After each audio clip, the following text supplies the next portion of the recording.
Assalamualaikum warahmatullahi wabarakatuh. Sahabat Uma yang dirahmati Allah, bertemu lagi kita pada sesi kali ini, sahur bahagia bersama Uma. Alhamdulillahirrabbilalamin. Alhamdulillahi birahmatihi yatarohamu ibaduhul mu'minun, wa bi taufiqihi wa inayatihi yahtadud dhalun. Asyhadu an la ilaha illallah wahdahu la syarikalah, wa asyhadu anna Muhammadan abduhu wa rasuluhu alladzi la nabiyya ba'dah. Kita teringat satu ayat dari dalam Al-Qur'an, surat Al-Maidah ayat kedua. A'udzubillahi minasyaitonir rajim, wa ta'awanu 'alal birri wat taqwa wa la ta'awanu 'alal itsmi wal udwan. Dan saling bertolong menolonglah kalian dalam kebaikan dan dalam ketakwaan. Tapi jangan pernah kita saling tolong menolong alal ismi, dalam dosa, wal udwan, dan permusuhan.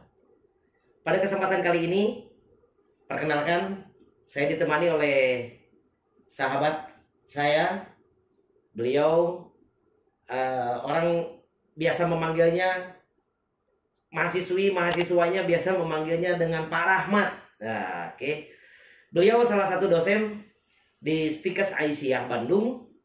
Beliau juga pembina Satgas Kes Stikes Aisyah Bandung. Selain daripada relawan kebencanaan, ternyata beliau juga punya gelar yang banyak. Waduh, sarjana kebidanan, keperawatan, kebidanan atau keperawatan? Boleh lah.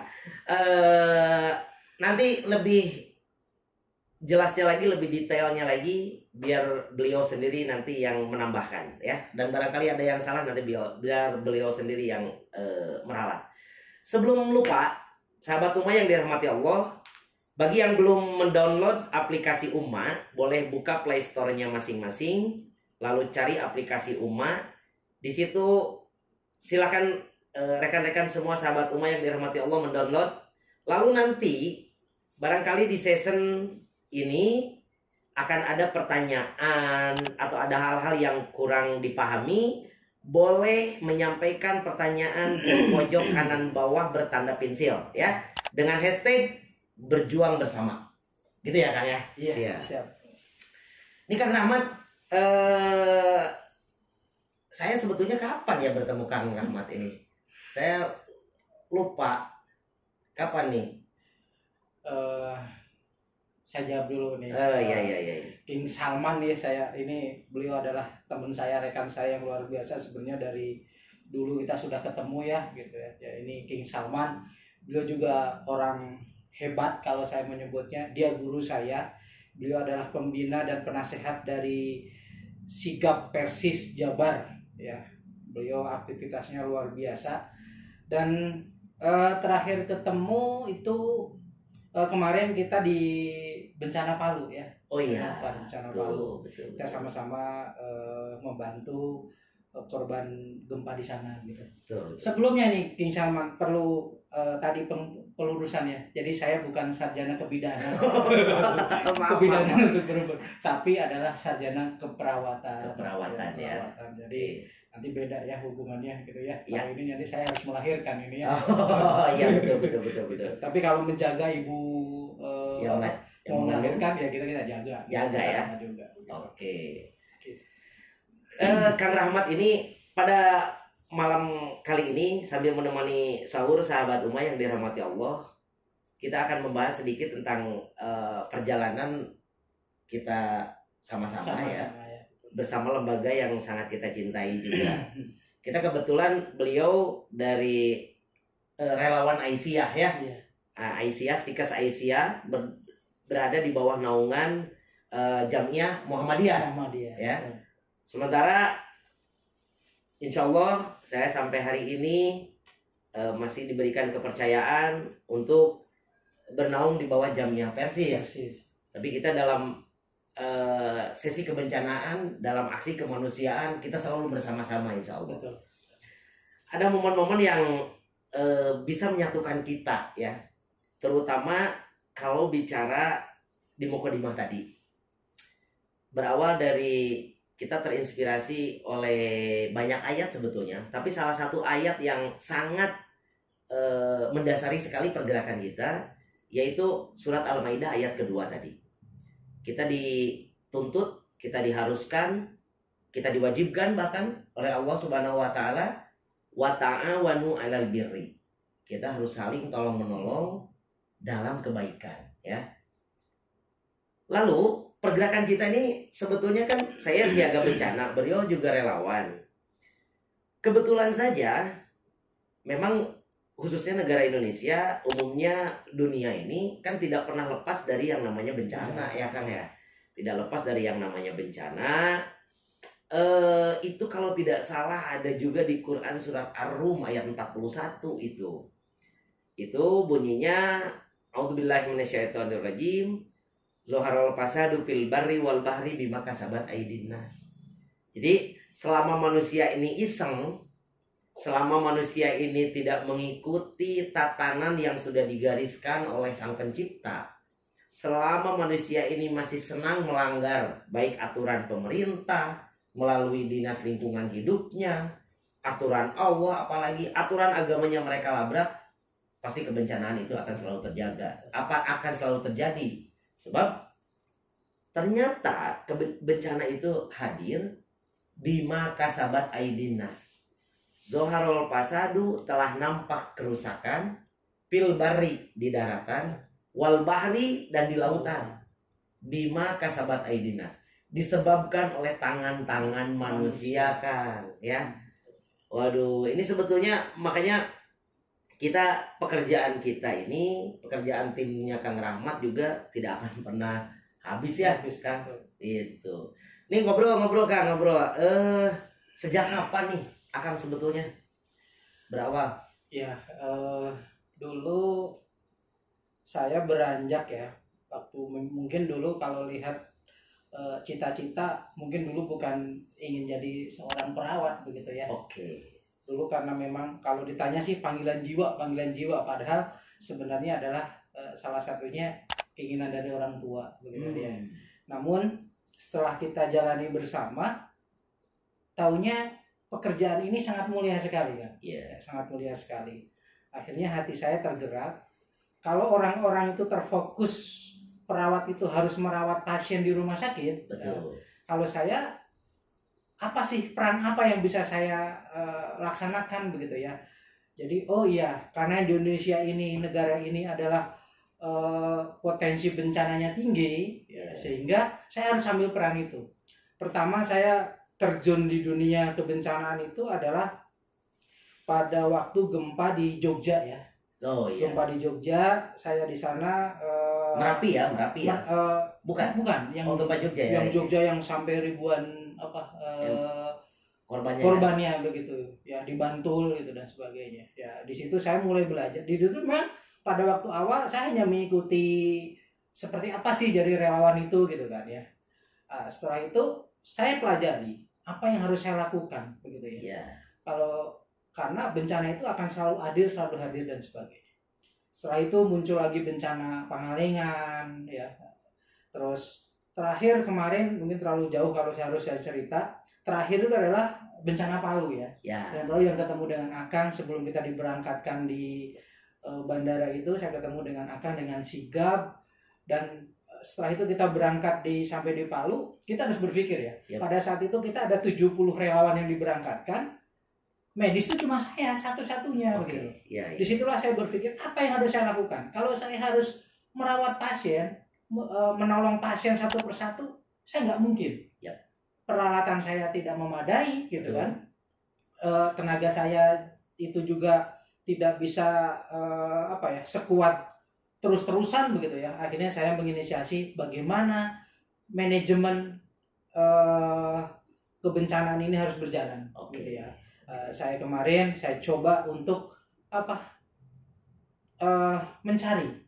mencari fasilitas kesehatan yang saat itu tidak berfungsi. Ya, setelah itu saya temukan, saya bangunkan. Saya bangunkan dan saya bangkitkan. Dari situlah saya berpikir, kalau kita terus melayani pasien door to door, datang ke pengungsian, kita pengobatan, pindah lagi, itu tidak akan pernah selesai. Karena namanya orang didatangin, mental kita masih seperti itu. didatangin dengan bawa obat, maka dalam benaknya adalah mumpung. Mumpung ada obat, mumpung gratis, mumpung ada pelayanan, makanya saya harus berobat. Padahal belum tentu mereka itu adalah sakit. Disitulah maka peran itu yang sekarang saya coba kuatkan, Kang. Jadi saya sekarang bagaimana menolong di bencana itu tidak harus mengobati pasien gitu ya. Tapi bagaimana membangun sistem supaya masyarakat itu tergugah hatinya dan mentalnya juga terbangun. Maka kalau saya prinsipnya adalah temukan, bangun, bangkit. Gitu, Sahabat Ummah yang dirahmati Allah, sebelum lupa, barangkali kami nih yang dulu relawan Jabar lupa mengucapkan terima kasih kepada pihak Pemprov Jawa Barat. Yang dinahkodai oleh Bapak Haji Muhammad Ridwan Kamil ya. Terima kasih banyak. Jadi flashback sedikit Kang ya. Flashback sedikit. Pada saat terjadi bencana Palu kemarin itu, kami itu sebetulnya sudah ada chemistry gara-gara sepulang Lombok. Ya. Di Lombok kami berangkat masing-masing menggunakan lembaganya masing-masing. Akan tetapi jarak beberapa minggu kemudian kejadian lagi Palu. Nah, pada saat itu kita semua udah mulai punya kontak masing-masing ya. Kita saling berkontak dan kita rata-rata keberatan kita memang diakomodasi keberangkatan. Dan alhamdulillah qadarullah sekitar sore hari saya bisa disambungkan dengan tim yang sekarang jadi lembaga juga nih. Kapan-kapan bisa diundang oleh umat tuh. Pada saat itu entah sudah ada atau belum JKR itu, Jabar Quick Response itu, yang jelas orang-orangnya itu pada saat itu orang-orang tersebut lah yang ada ya. Nah, alhamdulillah qadarullah kita akhirnya diberikan fasilitas satu buah pesawat.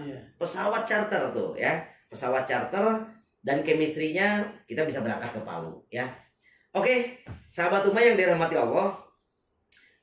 Tadi ada poin yang saya garis bawahi dari Kang Rahmat ini. Meskipun pada saat itu kita bergerak, akhirnya kita ketemu itu di camp pada sore hari ya. Karena pada pagi hari kita bergerak semua keluar. Yang tim rescue kayak sigap, kayak tim-tim yang lain, itu ada 70 orang dari berbagai macam lembaga kemanusiaan yang ada di Jawa Barat. Dikumpulkan, diberangkatkan. Betul. Pada saat saya ngecek manifest, memang yang tenaga medis hanya Anda ya. Yang lain kebanyakan memang tim rescue ya. Basically karena mereka para pecinta alam, relawan aksi sosial dan lain sebagainya. Jadi yang memiliki betul-betul core tenaga medis pada saat pemberangkatan awal ya. Kalau pemberangkatan selanjutnya saya kurang tahu.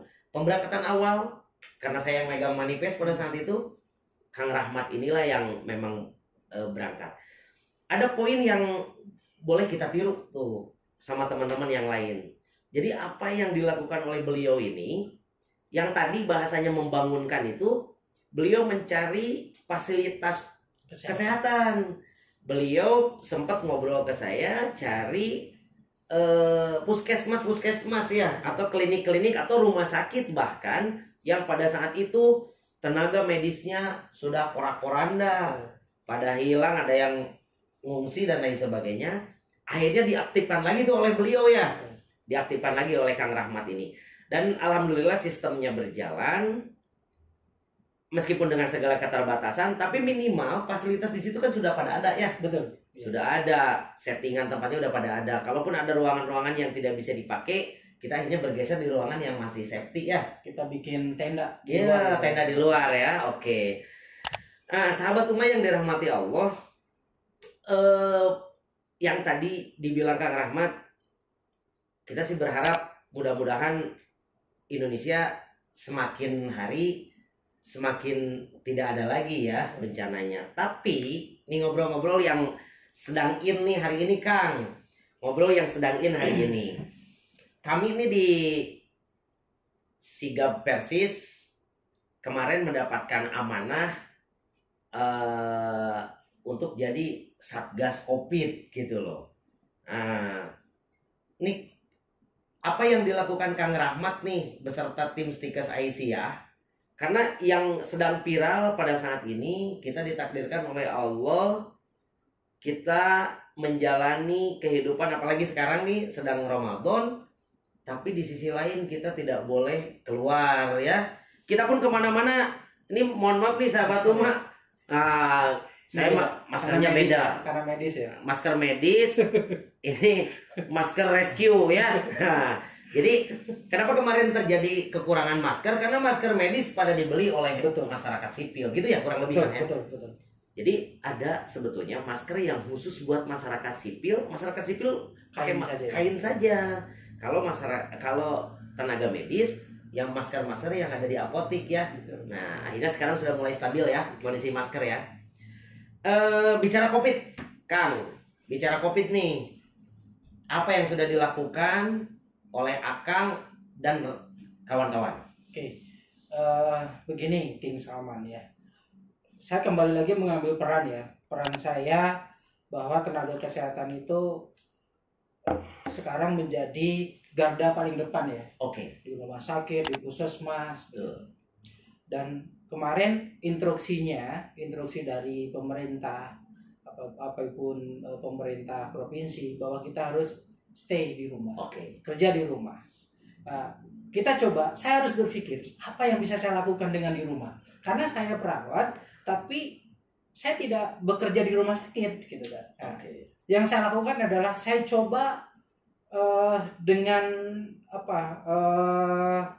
informasi ataupun alumni yang sudah bekerja di rumah sakit, saya teleponin, saya WA-in. Ya. Tolong dong minta informasinya, apa yang menjadi kebutuhan di rumah sakit. Betul. Data dari mulai kebutuhan tenaga, APD dan sebagainya. Setelah itu saya sampaikan ke para donatur gitu loh. Para donatur ya, lembaga-lembaga donatur saya sampaikan. Nih loh, ada yang butuh ya, namanya kita berusaha ya, ada yang nyangkut, ada yang tidak begitu ya. Tapi sedikit pun, sekecil apapun saya harus lakukan.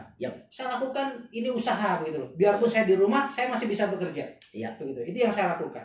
Setelah itu saya mengisolasi kurang lebih ya kemarin hampir lebih lah, kalau instruksinya 14 hari, saya lebih dari 14 hari. Setelah itu saya coba untuk mengisolasi siapa? Saya mengisolasi diri. Iya, di rumah.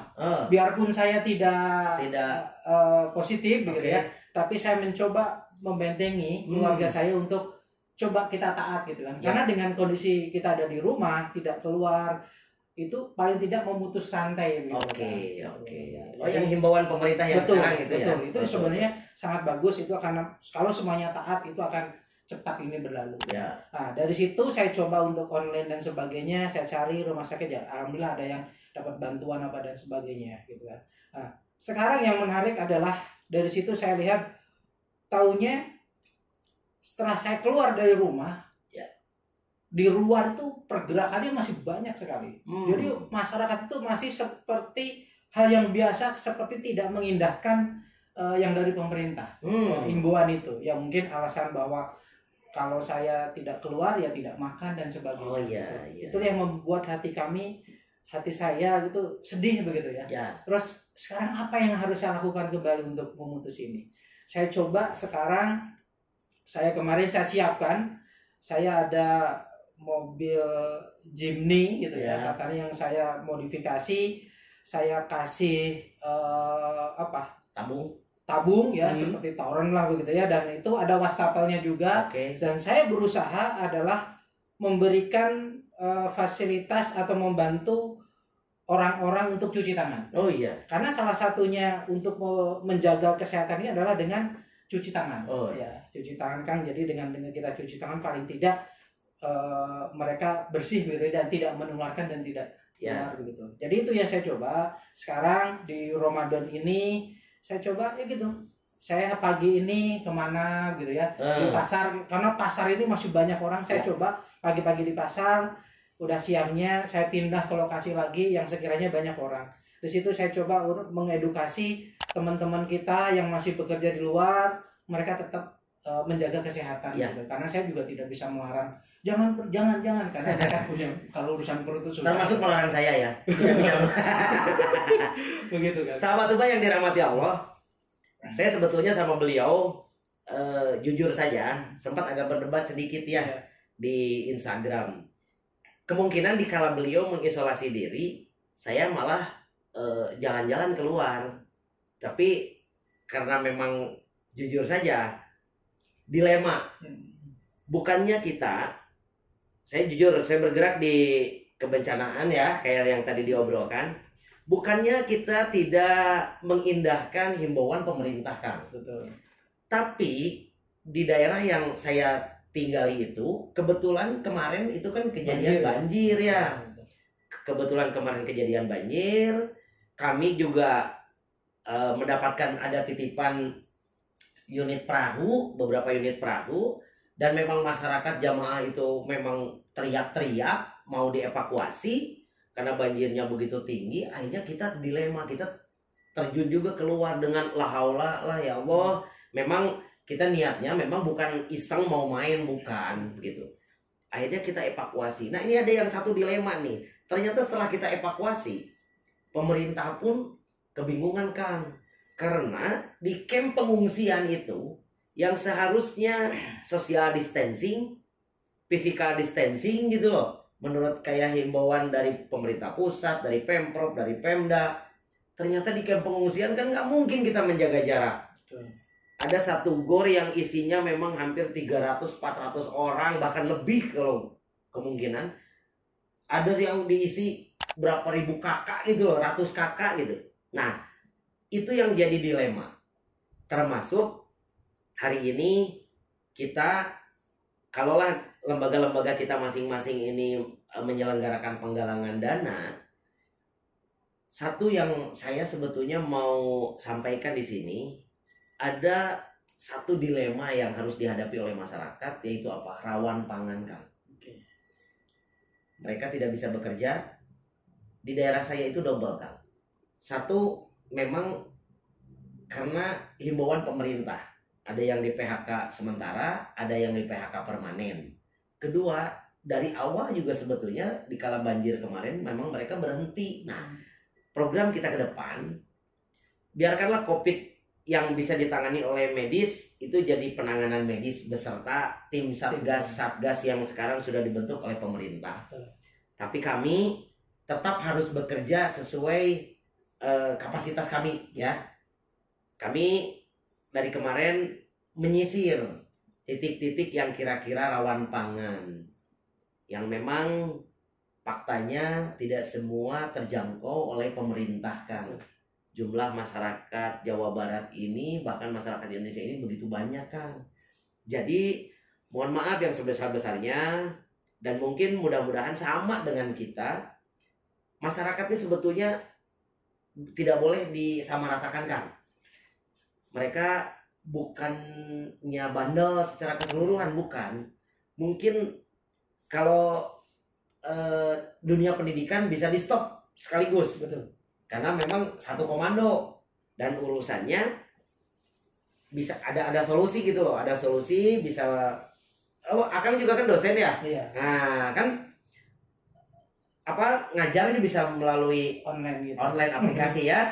Ada beberapa aplikasi. Mudah-mudahan Uma juga ke depan itu bisa, kalau ini berlanjut lama, Uma jadi salah satu aplikasi yang bisa membina atau menyesuaikan dengan sistem pendidikan online. Betul, ya. Betul. Ya kayak sekarang aplikasi-aplikasi banyak pilihan.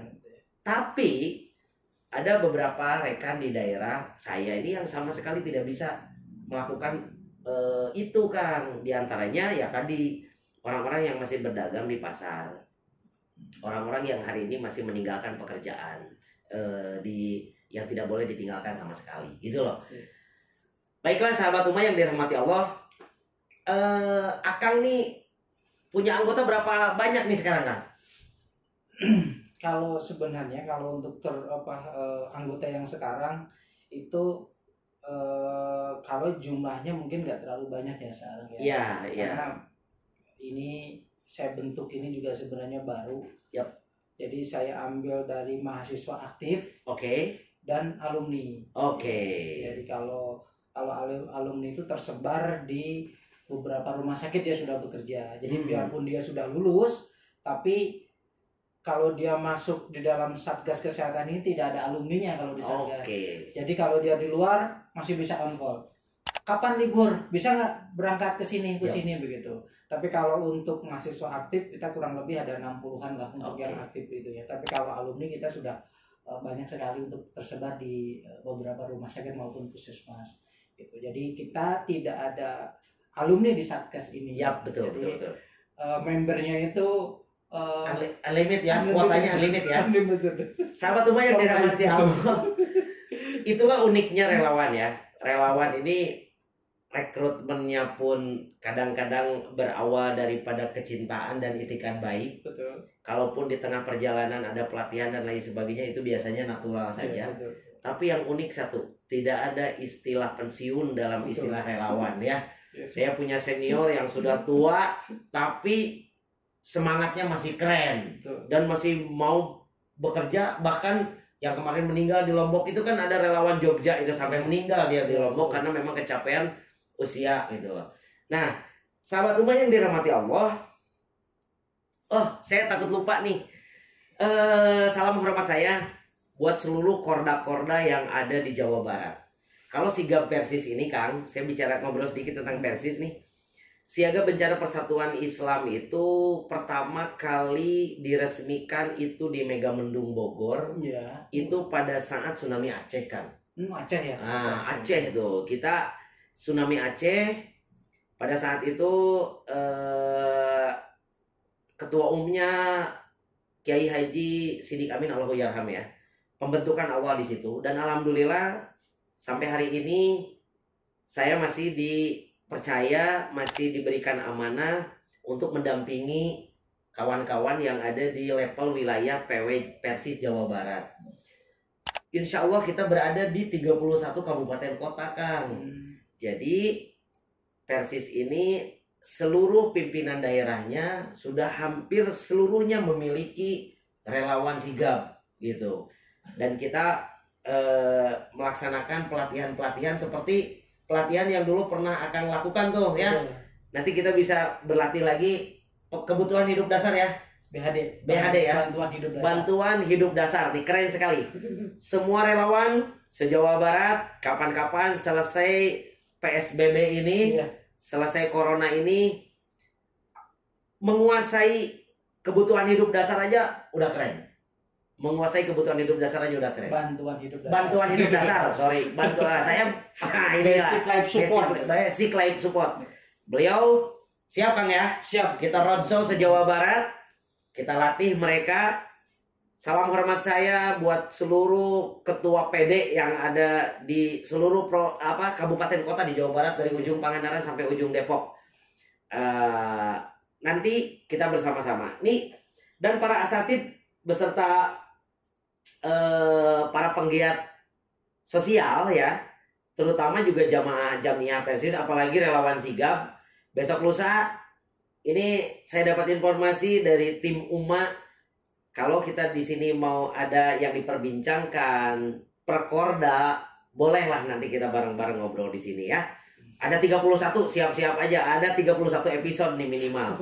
Bahkan sampai ke bawah nih, ada cabang-cabangnya karena kalau di kita kan Korda itu koordinator daerah, itu berarti ada di tingkat kabupaten kota. Nah, satu kabupaten kota, anggap saja Kabupaten Bandung, Korda Kabupaten Bandung ini memiliki 31 cabang, Kang. Cabang itu kecamatan. Di cabang juga kita sudah punya relawan-relawan sigapnya. Jadi satu Kabupaten Bandung saja ada 31 pos sekretariat dan satu pos sentral, yaitu di pimpinan daerahnya. Jadi siap-siap Ummah ini nanti besok lusa akan banyak tayangan nih mengenai ini ya. Luar biasa ya. Ini ada pertanyaan-pertanyaan nih. Karena kita streaming, ada pertanyaan yang masuk, hashtagnya bergerak bersama ya. Ada pertanyaan dari saudara Adam. Assalamualaikum. Bagaimana cara menjadi seorang relawan? Nah, ini nanti Kang Rahmat dulu, nanti saya menambahkan. Kalau sudah cukup saya kurangi lah. Maka Kang, bagaimana caranya menjadi seorang relawan? Untuk di Stikes Aisyah ya, Anda bicara porsinya Stikes Aisyah.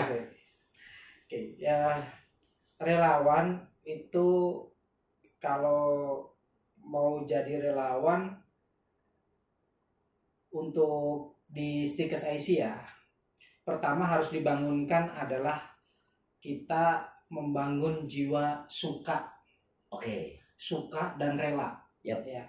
Jadi namanya juga sukarelawan. Jadi Yap. suka dan rela. Yap. Jadi kalau itu sudah tumbuh suka dan rela, maka kita berbuat itu akan lebih enjoy kan. Yap. Ya. Nah, karena di Satgas Kesehatan ini bukan klaster ya, jadi mempunyai keahlian khusus. Salah satunya adalah kesehatan. Yap. Maka yaitu kalau kita harus paling tidak dia menempuh pendidikan di dalam kesehatan. Apakah perawat ataupun bidan. Gitu ya. Tapi intinya adalah dia mempunyai keahlian kesehatan itu. Yap. Berbeda mungkin dengan relawan-relawan yang akan pimpin ya dari sigap gitu kan ya. Mungkin itu bisa lebih. Kalau kita seperti itu. Nanti kita ada diksar. Jadi ada pendidikan dasarnya. Kita ajarin dengan tadi BHD, bantuan hidup dasar gitu ya, kita ajarin. Nanti ada diksar 2, ada diksar 3 dan 4. Intinya adalah kita harus bisa menjadi penolong diri sendiri dan orang lain. Jadi sebelum menolong orang lain, maka diri kita itu harus bisa menolong. Jangan sampai konyol ya.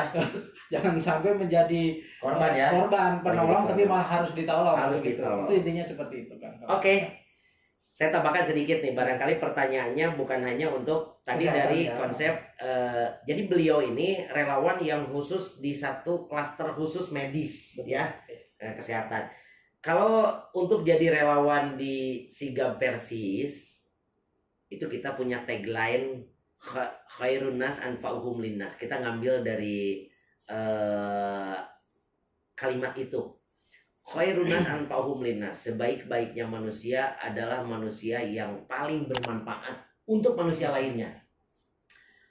Di relawan Sigap Persis itu sebetulnya ada proses rekrutmen dari mulai nanti antum semua tinggal merapat ke antum ada di wilayah mana, pasti di situ ada kantor cabang ya, pimpinan cabang itu ada di setiap kecamatan, boleh bergabung di situ. Di situ ada bidgar sosial, bidgar sosial di bawahnya itu ada siaga bencana. Baik bidgar sosial di cabang, bidgar sosial di PD, bidgar sosial di PW Jabar, itu ada semua.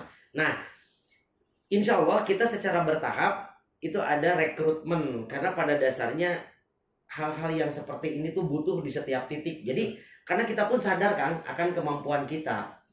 Dikala kejadian, mohon maaf nih, kalau seandainya sekarang saya stay di Bandung, anggap saja kejadiannya di Pangandaran. Kalau kita tidak punya tidak punya tim di wilayah Pangandaran, kita berarti harus menempuh jarak 6-8 jam untuk sampai ke titik sana. Itu sudah meninggal duluan Kang. Ya kan, yang harus dievakuasi gitu. Jadi alhamdulillah qadarullah, bahkan nanti kita bisa bersama-sama nih. Kang Rahmat ini siap mensupport di tim medisnya kan. Nanti boleh combine lah sama kita. Antum di setiap daerah silakan bergabung. Mungkin nanti ada satu momen-momen dikala kita rekrutmennya bersama, latihan bersama. Kita mengenal ada istilah SBT kan di kita. SBT itu Sigap Basic Training. Nah, kurang lebih sama lah mungkin. Diksar 1, 2, 3. Easy, medium gitu ya. Kurang lebih gitulah. Ya, tipikal kalau masalah di game itu. Tapi hanya sekedar untuk bisa melewati proses Sigap Basic Training saja, insya Allah rekan-rekan itu sama mungkin dengan sudah menguasai BHD tadi. Betul. Bantuan hidup dasar. Anda sudah bisa survive, insya Allah Anda sudah bisa survive. Bagaimana caranya Anda bisa bertahan hidup dikala di situ kayak kemarin kita di Lombok tuh, semua minimarket tutup karena hancur. Di situ tidak ada logistik, Bagaimana kita caranya biar kita bisa tetap bisa bertahan hidup ya. Itu banyak kejadian-kejadian yang seperti itu. Listrik mati. Nih teman-teman kaum milenial sekarang belum tentu bisa survive di kala listriknya hilang saja belum tentu bisa survive ya. Kurang lebih seperti itu. Tapi insya Allah nanti pada intinya untuk jadi relawan di Sigap Persis antum bisa menghubungi kantor cabang-cabangnya masing-masing atau di pimpinan daerahnya masing-masing ya. Tanyain aja nanti ada. King Salman udah beres lah. Pertanyaan berikutnya. Assalamualaikum Akang-akang, apa aktivitas organisasinya ketika wabah yang ada saat ini yaitu pandemi COVID-19? Nah, tadi mungkin sudah disinggung sedikit, mungkin diperjelas lagi deh. Ya, aktivitas kami ya, dari Satgas Kesehatan ini selain tadi mengkoordinir via online ya, kita koordinasi dengan beberapa rumah sakit, kebutuhannya apa, kondisinya bagaimana, sampai kita coba juga mencari tahu berapa sih kapasitas tempat tidur yang untuk kalau seandainya ada pasien rujukan ke situ gitu. Jadi sehingga kita tahu rumah sakit mana yang nanti ada pasien yang harus dirujuk itu paling dekat itu di mana. Jadi tidak perlu sampai jauh gitu ya, semuanya harus bertumpu di rumah sakit Hasan Sadikin begitu. Jadi di daerah-daerah kita juga akan data itu dengan via online saja. Kita tanya, kita WA, kita telepon dan sebagainya. Sekarang juga kita mendekat merapat ke Jabar Quick Respon, Satgas Covid-nya di situ ya. Kita berkoordinasi di situ karena kita nggak punya kekuatan apa-apa gitu kan. Mereka punya kebijakan dan mereka punya ya bantuan dan sebagainya gitu. Kalau kita hanya sebagai link saja lah gitu. Tapi sekecil apapun kita lakukan. Yang kedua tadi kita mengedukasi masyarakat yang masih bekerja di luar, aktivitas di luar dengan apa? Dengan PHBS. Ya salah satunya dengan apa? Cuci tangan dan memakai masker, Kang.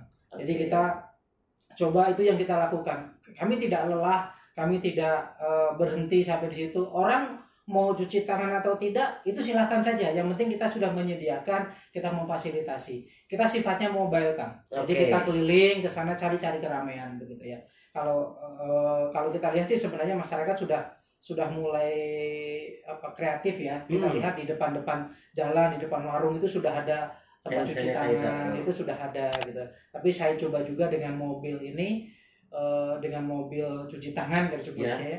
Kalau saya dengan kondisi seperti itu mudah-mudahan lebih menarik dan akhirnya orang mau begitu kan, karena sesuatu yang berbeda gitu. Itu saja yang saya coba untuk idekan begitu ya, supaya masyarakat bisa terbangun begitu kesadarannya untuk PHBS-nya ataupun dengan cuci tangan. Saya jawab sedikit juga ke organisasi aktivitas organisasinya ketika wabah yang terjadi saat ini, apa yang dilakukan itu. Kalau saya menjawab dari Sigap Persis ini, kemarin alhamdulillah qadarullah kita diberikan amanah untuk jadi Satgasus Covid versinya Jamiah Persis. Di situ ada 2 lembaga yang bergabung, yaitu Sigap dan PJTU. Nah, ini PJTU itu Pusat Zakat Umat. Kita juga menyadari sekali hanya sedikit tenaga medis yang ada di kita dan core kita bukan di situ. Tapi tidak lantas kita jadi berhentikan. Karena kita memiliki ada beberapa unit ambulan. Betul. Akhirnya kemarin ambulan pintar ya. Salah satunya ambulan pintar. Akhirnya kemarin ambulan itu tim ambulannya kita sengaja belanja APD sendiri, Kang. Karena sekarang kita dipermudah lah dengan informasi-informasi yang datang dari media ya. Dari mulai sepatu bot sampai sarung tangannya juga kan double dan lain sebagainya. Lalu yang koordinasi itu betul, Kang.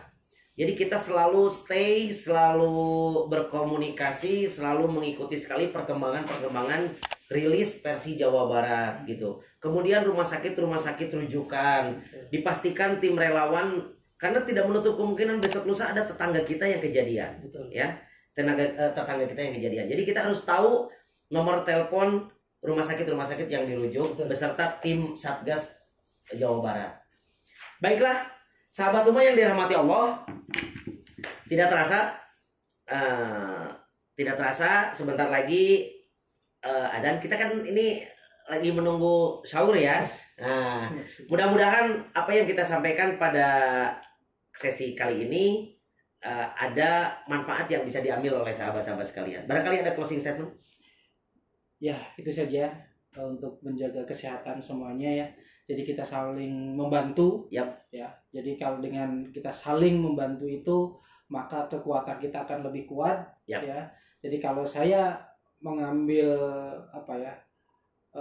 hikmahnya ini adalah disinilah kita tergugah hati semuanya. Yep. Yang sebelumnya kita merasa ketakutan, sekarang kita mulai belajar, dan yang ketiga adalah kita mulai beraksi kan. Ya. Jadi jangan terus kita merasa ketakutan dengan hal ini. Ya. Sudah, itu masa itu sudah lewat. Sekarang kita harus belajar bagaimana ini bisa cepat berlalu.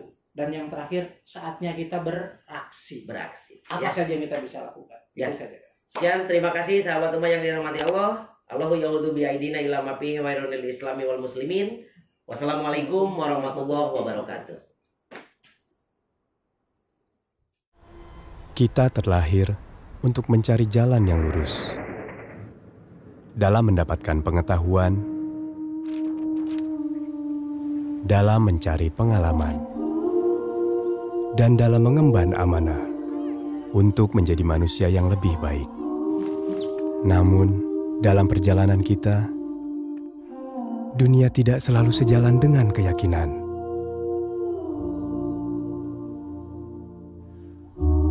Zaman mendatangkan beragam pilihan, namun yang baik untuk kita tidak selalu jelas di depan mata. Karena itu, Ummah hadir untuk kita sebagai penunjuk arah yang insya Allah memberi pencerahan, dan sebagai sahabat yang insya Allah senantiasa mengingatkan dalam perjalanan kita pulang menuju jannah. Ummah, teman ibadahmu.